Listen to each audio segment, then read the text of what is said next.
যে অন্যের দোষ গোপন রাখে আল্লাহ তার দোষকে গোপন রাখে। যে অন্যরে খাওয়ায় আল্লাহ তারে খাওয়ায়। সুবহানাল্লাহ জোরে।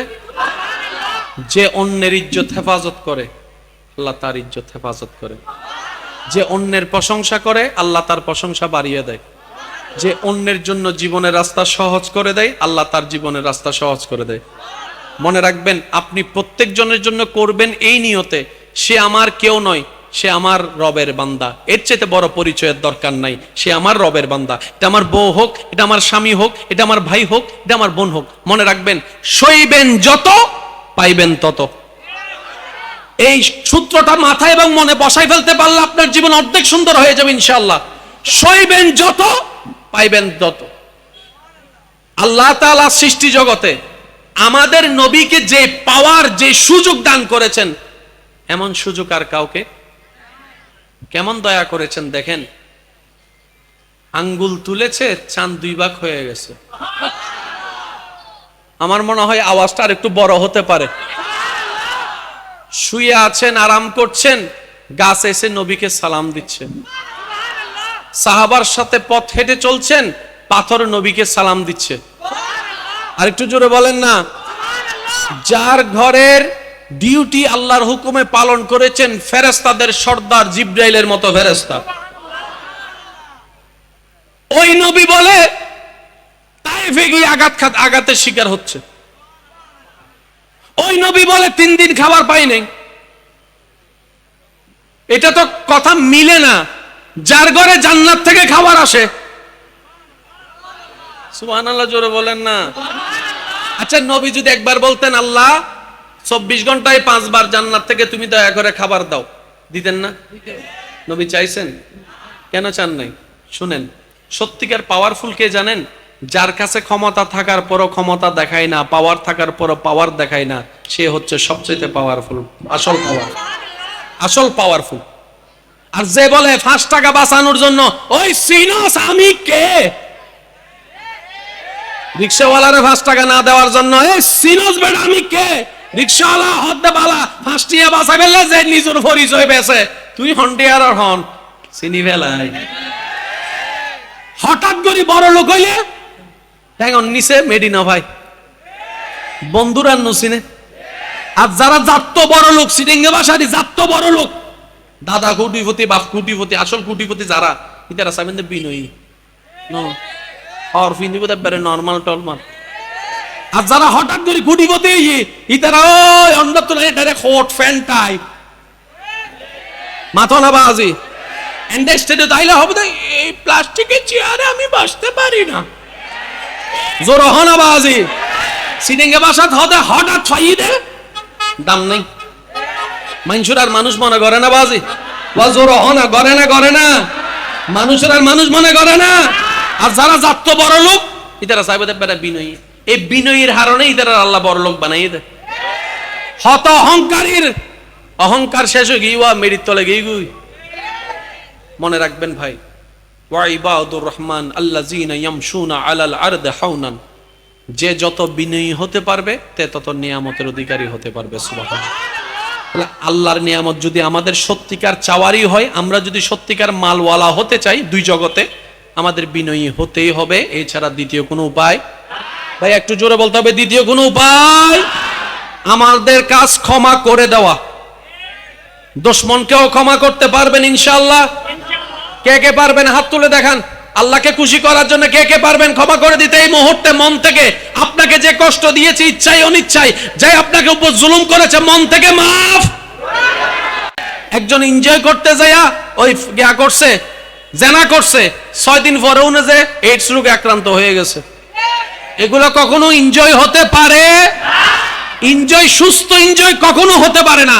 এনজয় যদি করতে চান, ইসলামে বেস্ট ফর্মুলা আছে। এনজয় মানে কি? মনে শান্তি পাওয়া। জোরে বলেন, মনে কি পাওয়া? মনে রাখবেন ভাইরা, একটা হচ্ছে সুখ, আর একটা হচ্ছে শান্তি, আর একটা হচ্ছে প্রশান্তি। সবাই চায় শান্তি প্রশান্তি, পায় না কেউ। কিন্তু রবের দরবারে মাথা ঝুঁকাই দেন, আপনার অশান্তি মন শান্তি হয়ে যাবে, মাথার টেনশন সব চলে যাবে, একটা বর্ষা, একটা সাহস পেয়ে যাবেন রবের দরবারে। একটু মাথাটা ঝুঁকাই দেখেন, কারণ ওইটাই সবচাইতে প্রশান্তির জায়গা। চিৎকার দিয়ে বলেন না সুবহানাল্লাহ। যে কথাটা আমি আপনাদের সম্মুখে পেশ করে ইনশাল্লাহ আমি আপনাদের থেকে বিদায় নেব। একদম keep silent please please please please. আর কোনো কথা না, আর কোনো কথা না। দুশমনদেরকে মাফ করতে পারছেন তো ইনশাল্লাহ? আল্লাহকে খুশি করার জন্য মাফ করতে পারছেন? কেন মাফ করছেন? এক কথায় শুনেন, আল্লাহর কাছে আমরা মাফ পাওয়ার জন্য দুশমনকে মাফ করছি। দুশমনটা আমার যে হোক, আল্লাহর বান্দা তো আল্লাহর দিকে তাকে মাফ করছি ইনশাল্লাহ। এবার আসুন যে পয়েন্টটা বলে আমি আপনাদের থেকে বিদায় নিব, প্লিজ একদম সাইলেন্ট, একদম সাইলেন্ট। একবার মন খুলে বলেন মারহাবা। হয় নাই, হয় নাই, আরেকটু মন প্রাণ খুলে উজাড় করে একবার বলেন মারহাবা। আল্লাহ তাআলার দয়া পাওয়ার ছাড়া কখনো কেউ সফল হতে, এই যে কথা বলিয়েন না, আল্লাহর দয়া ছাড়া কেউ কখনো সফল হয় নাই, হতে পারে। নিজের উপর বিপদ আসলে পরীক্ষা মনে করি, অন্যের উপর বিপদ আসলে আমরা গজব মনে করি। কারো কোনো বিপদ আসলে ওইটা করছিল যে এবার মজা বুঝ, এবার নিজের কোনো ক্ষতি হলে বলে যে না না এটা আল্লাহ আমাকে পরীক্ষা করতেছে, ধৈর্য ধরার পরীক্ষা করতেছে। অন্যের বেলায় এক নিয়ম, নিজের বেলায় আরেক নিয়ম। এটা আল্লাহ কখনো পছন্দ করে না। কারো কখনো কষ্ট দেখে এটা বলবেন না যে আল্লাহ তাকে আযাব দিয়েছে। মনে রাখবেন, হযরত আলী রাদিয়াল্লাহু তাআলা আনহুর একটা ফরমান মনে রাখার চেষ্টা করবেন। তুমি অন্যের ব্যাপারে বিচারক হইও না, তুমি অন্যের ব্যাপারে বিচারক হইও না। আবার বলছি শুনেন, তুমি অন্যের ব্যাপারে বিচারক হইও না। কারণ রব যদি তোমার ব্যাপারে বিচারক হয়ে যায় তোমার অস্তিত্ব টিকবে না। আল্লাহ আল্লাহ আল্লাহ, একটু একটু মনোযোগ, একটু মনোযোগ। অন্যের ব্যাপারে তুমি বিচারক হইও না, কারণ রব যদি তোমার বিপক্ষে বিচারক হয়ে যায় তোমার আর অস্তিত্ব টিকবে না, থাকবে না। তুমি অন্যকে তত তাড়াতাড়ি মাফ করে দাও, তুমি ভুল করনে ওয়ালাকে, দুশমনকে তত তাড়াতাড়ি মাফ করে দাও আল্লাহর দিকে তাকিয়ে, যত তাড়াতাড়ি তুমি তোমার ভুলের জন্য আল্লাহর থেকে ক্ষমা আশা করো। আমাদের ভুল আছে না নাই? আল্লাহর কাছে আমরা ক্ষমা চাই কি 10 দিন পরে নাকি এখন? জোরে বলেন না। আমরা চাই এখনই মাফ করে দেখ আল্লাহ আমাদেরকে। আল্লাহ যদি আমাদেরকে এখনই মাফ করে দেয়, এটাই আমাদের চাওয়া হয়, তাহলে আমাদেরকেও এখনই অন্যকে মাফ করে দিতে হবে।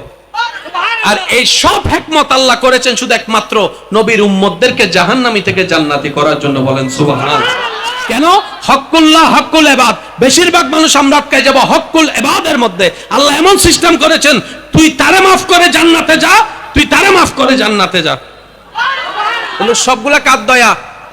আল্লাহর দয়া। আল্লাহ পাক আমাদের সবাইকে বুঝার তৌফিক দান করুন। একটা কথা না বললেই নয়, আজকের এই মহা আয়োজন থেকে বাংলাদেশ সরকার প্রধানের কাছে আমরা সকল সাধারণ জনগণের পক্ষ থেকে আমি অদম একটি আবদার করতে চাই। আমাদের ভাঙ্গা রোড পাকা হওয়া দরকার আছে জানি, আমাদের ফ্লাইওভারেরও দরকার। জোরে বলেন, আমাদের ফ্লাইওভারের দরকার, আমাদের নতুন এয়ারপোর্টেরও দরকার, আমাদের এটা দরকার, আমাদের ওইটা দরকার, সবকিছুর দরকার আছে। উন্নয়নশীল হিসেবে প্রমাণ করতে গেলে, চলতে গেলে আমাদের অনেক কিছুর দরকার। কিন্তু সবচেয়ে বড় ইম্পর্টেন্ট বিষয় হচ্ছে নিত্য প্রয়োজনীয় জিনিস। এই রোড এটা 1 বছর পর হলো আমরা কোন রকম চালায় মানায় নিয়ে চলতে পারবো, কিন্তু যেভাবে জিনিসের দ্রব্য মূল্যের দাম বাড়তেছে সেভাবে তো ইনকাম বাড়তেছে না। সাধারণ জনগণ থাকতে চলতে যখন কষ্ট হয়ে যায়, একজন বাবা যখন, একজন মা যখন নিজে ক্ষুধার্ত থেকে মেনে নিল, ঘরে গিয়ে যখন দেখে খাবার অভাবে সন্তানের চোখের পানি, এটা কোনো বাবা সহ্য করতে পারে না। এখন যে ইনকামটা করে সেই ইনকাম দিয়ে সংসার চালানো তো বড় মুশকিল হয়ে যাচ্ছে। কি ঘর ভাড়া দিবে, নাকি ইলেকট্রিসিটির ভাড়া দিবে, নাকি এই খরচ, নাকি ওই খরচ, নাকি খাবার খরচ, কোনটা দিবে? হিমশিম খেয়ে যাচ্ছে। এরকম হাজার হাজার মানুষ এখানে আছে, আছে না নাই? দাম বাড়তেছে জিনিসের, কিন্তু ইনকাম। মনে রাখবেন, জিনিসের দাম বাড়তেছে, ইনকাম বাড়ে, এটা সমাধান নয়। সরকার প্রধানের কাছে সমস্ত বাংলাদেশের মানুষের পক্ষ থেকে একটা আবেদন আবদার রাখতে চাই, এমন কিছু ব্যবস্থা নিন যেন দ্রব্য মূল্যের দামটা মানুষের নাগালে থাকে। কারণ আপনি যেহেতু একটা জায়গায় বসেছেন, কম বেশি সব কিছু সম্পর্কে আইডিয়া আপনার আছে, অভিজ্ঞতা আপনার আছে, কোন পদ্ধতিতে কাজ করলে কিভাবে কি হবে সেটাও আপনার ভালো করে জানা আছে। আমাদের পক্ষে যেটা করা কঠিন, আপনার পক্ষে সেটা করা তত সহজ। মনে রাখবেন ভাইয়েরা, আমরাই আমাদের ক্ষতির কারণ, আমরাই আমাদের ক্ষতির কারণ। আমরা যেভাবে দালান তুলতেছি, হয়তো আমরা বিত্তবান হয়ে যাচ্ছি, কিন্তু আমরাই আমাদের ক্ষতির কারণ হচ্ছি। অন্যদিকে পরিবেশ নষ্টর পিছনেও কিন্তু আমরা দায়ী আছি। যার কাছে খালি জায়গা আছে, জমিন আছে, সামর্থ্য সুযোগ আছে, চাষ করার চেষ্টা করবেন। তো আমাদের এখানে কি চাষ করার কোনো সুযোগ? বলেন, আমাদের এই যেখানে এখন আমরা আছি, এখানে চাষ করার কোনো সুযোগ? কিন্তু বাংলাদেশের অনেক এমন জায়গা আছে যেখানে চাষ করার সুযোগ। তো আমরা যদি এই চাষটাকে গুরুত্ব দিয়ে কাজ করতে পারি, ফল ফলাদি বেশি ফুলাতে পারি, তাহলে কিছুটা হলো একটা সুযোগ আছে না নাই? তো যে অনুরোধটুকু বাংলাদেশের সকল মানুষের পক্ষ থেকে আমি অদমযোগ্য করতে চাই, সেটা হচ্ছে আপনি সব ডাইন বাম ভালো করে জানেন, প্লাস মাইনাসও ভালো করে বুঝেন, কাকে কিভাবে ধরলে, কোন জায়গায় ধরলে, কোন জায়গায় করলে, আপনি কোন জায়গায় কি করলে, এটা সব আপনি ভালো করে জানেন। আপনি এমন একটা ব্যবস্থা করেন যেন বাংলাদেশের মানুষের অন্তর থেকে মুখ দিয়ে না বললেও রূহ থেকে দোয়া আপনার কাছে চলে যায়।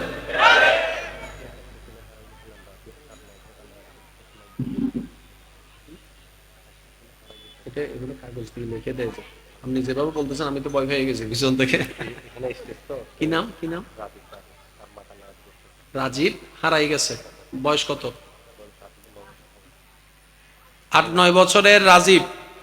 আপনি যেখানে থাকেন না কেন, স্টেজের পাশে চলে আসেন। আপনার আম্মা জান আপনার জন্য কান্না করছেন।